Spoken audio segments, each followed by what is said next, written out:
Alors bonjour tout le monde, Firmin Edouard Matoko, sous-directeur général pour la priorité Afrique et les relations extérieures jusqu'à peu. Et maintenant candidat à la direction générale de l'UNESCO. Mais la raison de la présence ici essentiellement, c'est d'honorer cette invitation spéciale qui m'a été faite par les organisateurs de la 17e édition des 72 heures du livre dans cette ville Conakry. M'inviter à participer à l'événement, à apporter mon témoignage. J'ai été déjà témoin en 2017 de la célébration de Conakry, première ville africaine, capitale mondiale du livre. C'est un titre qui m'honore pleinement et je le dis d'abord en tant qu'Africain.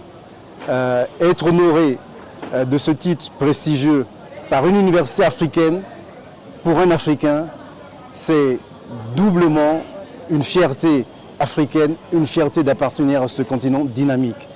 Et aussi un symbole de ce que nous pouvons faire dans nos universités. Je disais, l'enseignement supérieur en Afrique a plusieurs défis. Celui, le premier d'abord, d'absorber toute cette jeunesse qui veulent aller faire de l'enseignement supérieur. Mais nous n'avons pas les capacités. Je pense que des universités comme celle que nous avons eues aujourd'hui, qui offrent ces possibilités davantage renforcées par les politiques publiques, plus de moyens, plus de formation, plus de reconnaissance des diplômes qui sortent de ces universités africaines et qui souvent, sur le continent africain même, n'ont pas d'équivalence. Et donc c'est un retour, on va dire, aux sources. Mais c'est avec beaucoup d'honneur et de fierté que j'ai accepté cette invitation.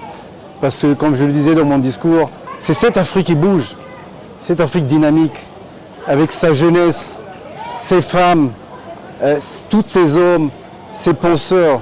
C'est cette Afrique que nous voulons magnifier et que je voudrais renforcer au sein de notre institution particulièrement.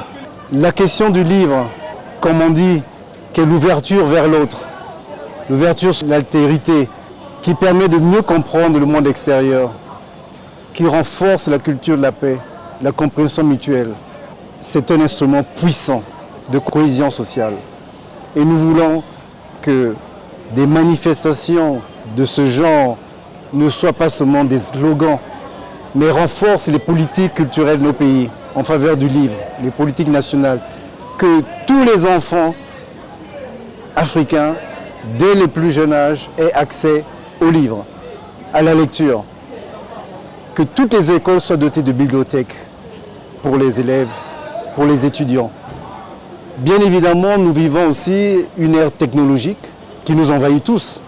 L'intelligence artificielle qui remplace pour beaucoup le livre écrit. Mais nous croyons que dans des sociétés en formation, comme les nôtres, l'un n'empêche pas l'autre. Oui, nous ne devons pas avoir peur des nouvelles technologies. Nous devons offrir à ceux qui en ont les moyens la possibilité d'accéder à un livre de l'intelligence artificielle, on va dire. Mais nous devons aussi, à la majorité de la population, 80% de la population rurale en Afrique, les 80% qui n'ont pas accès à l'énergie électrique, avoir accès à un livre qu'ils peuvent lire, qu'ils peuvent transporter partout.